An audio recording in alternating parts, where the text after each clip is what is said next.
Hello, self lovers. Welcome to another episode of Komal Speaks Self Love. Today, the topic is really close to my heart because it's about inner critic. I have been a very anxious person and I've been defined by anxiety for almost 2 years. And I've gone to therapy and I've dealt with this voice and I have tackled it. So basically, I'm an expert at this subject, but I always have more to learn, and I also do get reminders. Just because I experienced it more and I overcame it doesn't mean it doesn't bother me anymore. Recently I have been going through a lot of mood swings because of periods, and this has brought up a lot of critical voices in my head, and it makes me wonder. I'm still struggling with it. There might be people who are going through it and don't know how to deal with this until they're going to therapy or something. So I'm giving you a gist of what might be happening in your mind, or I'm not giving you a proof that this is exactly what is happening. I'm just telling you, here is what might be happening, and it's for you to think and take what is relevant. Okay, so to understand this inner voice, okay, why is it there in the first place, right? First is you might be in a general low mood. Because of that, you're hearing more of these voices. You're not very conscious. Conscious meaning you're not well rested and you're irritated. Something is bothering you. Or the third thing could be periods or mood swing, hormonal imbalance. All these things can bring up the inner critic. Um, and in general, you might have been seeing and focusing on negative things, and that's why this voice is being focused on more and more again and again, and that's why it might be there. Like, will this voice ever go away? It's a really good question. I had it, and the answer to it is that it will never really go away, but it evolves. It becomes softer, quieter, and give gentle reminders, right? It gets gentler and gentler with time, and with time you'll be able to negotiate things with it. So how to deal with this voice? Before that, I'd like to tell you how is this voice installed in you. It's like a program, but how did it get into your system in the first place?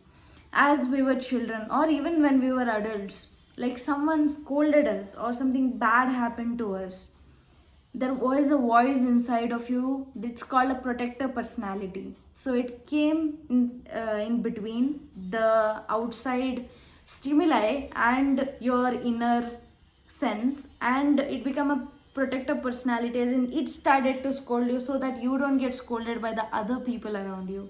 So it's like protecting you so that nobody else scolds you. For an example, I can give this. Like, whenever I sat down to do my artwork, I was an artist. I am an artist. I'm a graphic designer, but there is a voice in me that gets really critical. So where is this voice coming from?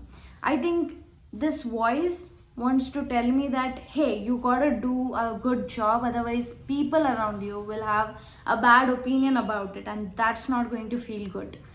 So it's scolding me instead of the so that the don't have to scold me. So it's a protector personality. It's quite dumb, but it worked at that moment. In the past, when I was experiencing this, I was fearing others judging me. This voice came in and protected me from all the hurt that I've supposed to. But at this point, it doesn't make sense. So I need to speak to this protector personality in a way that it goes away or becomes softer, so that it becomes softer, gentler, and gives me reminders instead of scolding me or abusing me. So the goal is not to silence it, but to heal its fear.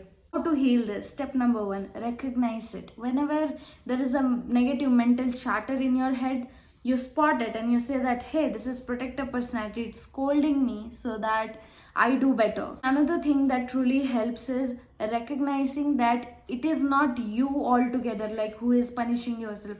It's a part of you that is being rude to you. So this helps you detach from that personality and look at it from a third person perspective. Engaging in a dialogue with it. Okay, what are you really protecting me from here? And it might tell you that, hey, I don't want you to embarrass yourself.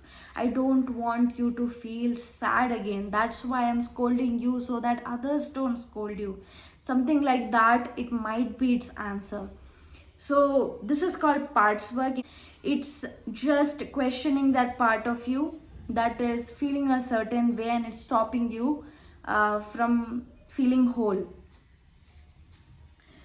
So the third point is self compassion, telling it to yourself that, hey, that has been our past, but right now I am safe. I'm here with you, I hear you, and your fear is valid, but we might not want to use this technique now, but because it's not relevant to me now. I am a grown person and I am safe. Like, if I really analyze the consequences of what you're trying to protect me from, I am convinced that I am safe and it's not such a big threat that you are trying to convince me of. And then you can give it a tight hug and tell that thank you for protecting me. And this means a lot, but we got it under control. This voice will become softer and it will become soft reminders. Lastly, I'd like to say and conclude that you're not alone in this. We all have critical voices, and so many of us get deeply affected by it, and it's none of your fault.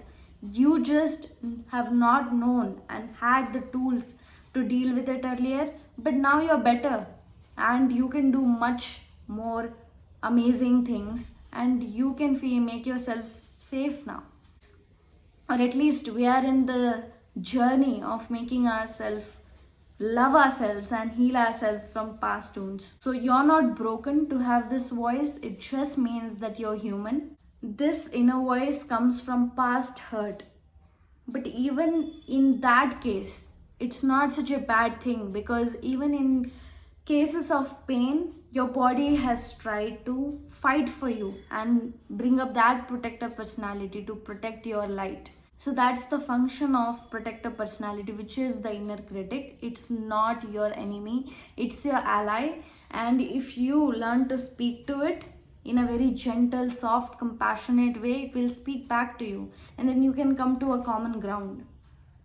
It's all about being conscious. Make sure that you are well rested.